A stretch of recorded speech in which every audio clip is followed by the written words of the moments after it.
Hello, friends. We're all looking for spaces to communicate our feelings safely. And this is why I spent a year, 365 days, writing letters that I will never send. My name is Miss Carol.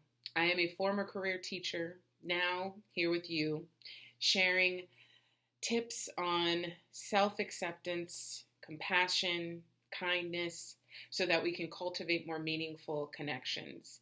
And we have all been exposed to by now the benefits, the mental health benefits of journaling.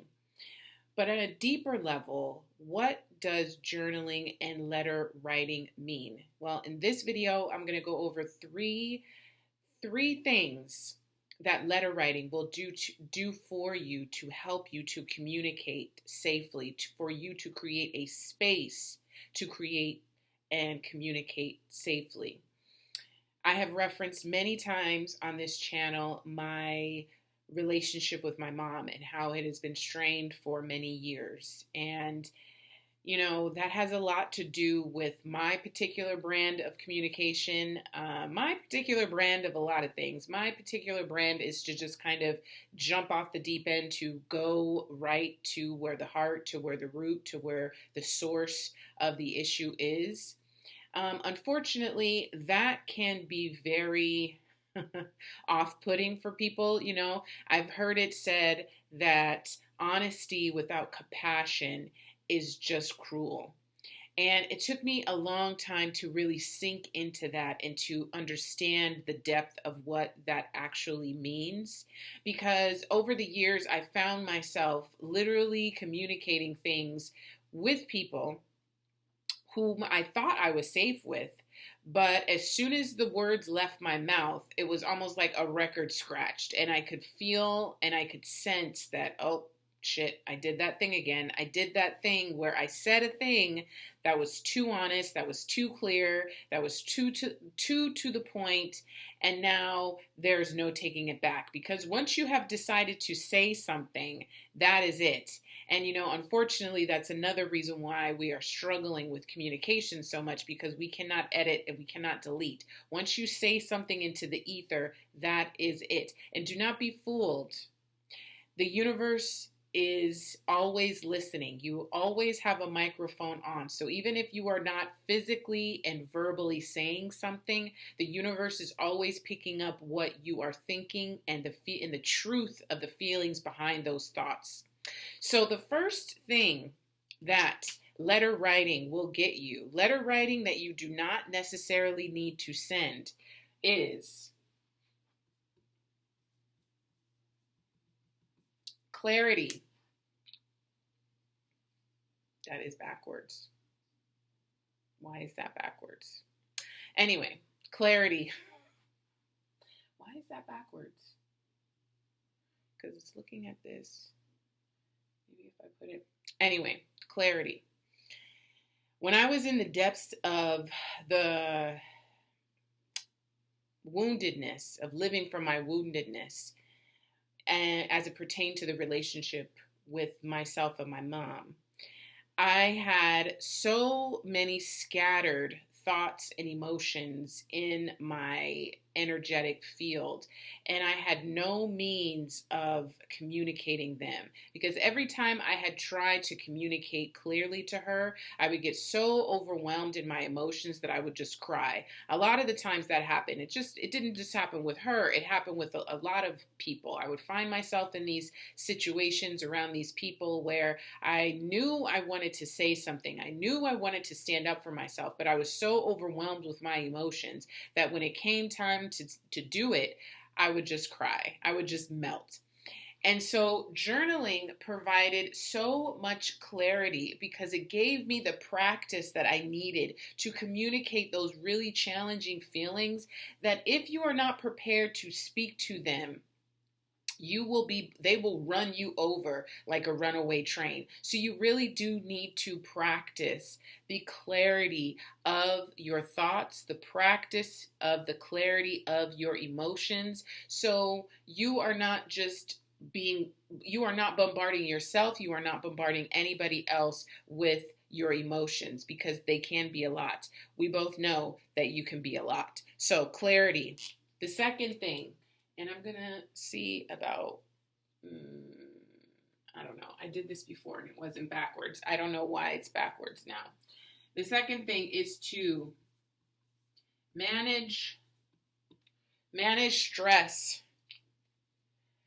Manage stress. You know, when you have so many emotions, it is stressful. It is stressful. It does fill you with anxiety. The difference between stress and anxiety is stress is a normal function of the body. It is a natural function. It is the elevated of your heart rate. It is your dilated, your pupils dilating. It is all of those things that are going to give you the energy necessary for you to scream, for you to run, for you to fight. However, anxiety is stress on top of stress on top of stress on top of stress. Anxiety is much more chronic. But again, when you are practiced communicating in such a way that is clear, in such a way where you are at the helm of your emotions and not being drug along with them, then you can relax yourself into the situation and call and have it call forth whatever communication is needed. You know, I fortunately have had very few interactions with law enforcement. My ex-partner actually was military and law enforcement. But prior to he and I being together, I had had few interactions with the police. And they were all because of a few car accidents that I got into. However, if you are not practiced at managing your stress and your anxiety, any situation you find yourself in where the police are going to have to be involved, your emotions are going to be at a super heightened level, such as a car accident, such as a dispute with a neighbor, such as, you know, a myriad of reasons why people call the police.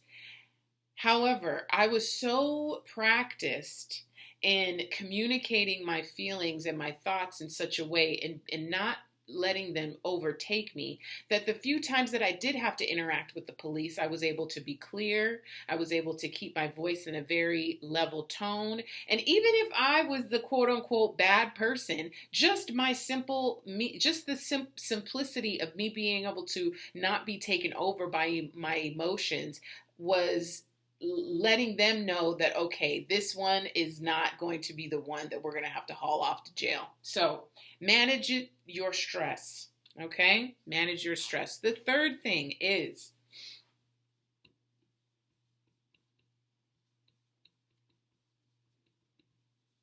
self-reflection. You know, we have to be so practiced and so grounded in managing our own business that we don't have time to be in anybody else's affairs. If you are wrapped up in what other people are doing or saying or behaving, that means that you are not in the driver's seat of your own life. You need to be so in the business of self-reflecting. How did I get this wrong? How can I do this better? What are the things that I'm lacking? How can I bring more love into this situation? How can I deepen my practice of spirituality? That you don't have the time to be in other people's business. And when you find people attracted to you, it is because of that vibration that you are radiating out. And it happens to me all the time. And it really does kind of like bug me out sometimes, where I will be sitting in such a moment of clarity, such a moment of reflection and appreciation and gratitude. Because don't get it twisted, all of these things, it leads, it's a river that flows into the same ocean. Appreciation, gratitude, because you have the clarity of your mind. There is nothing to be more grateful for than to have the clarity and the peace of your mind and your emotions. So when these things are attracted to you, it's so awe-inspiring, because you're like, wow, I did that. You know, we often want to take credit for the good things that are attracted to our life, but we also have to be accountable for the things that we categorize as bad, because you did that too. You attracted that too. So self-reflection, okay? How can I be better? What can I be accountable for? Because, you know, in these letters that I wrote in this year to my mom, some of the wisdom that came from it was, She doesn't get to dictate what type of relationship that I get to have with her. Just because she and I are not in each other's lives anymore doesn't mean that she gets to dictate to me what type of relationship that I want to have. I get to decide that. That is on me. I have to take accountability for that.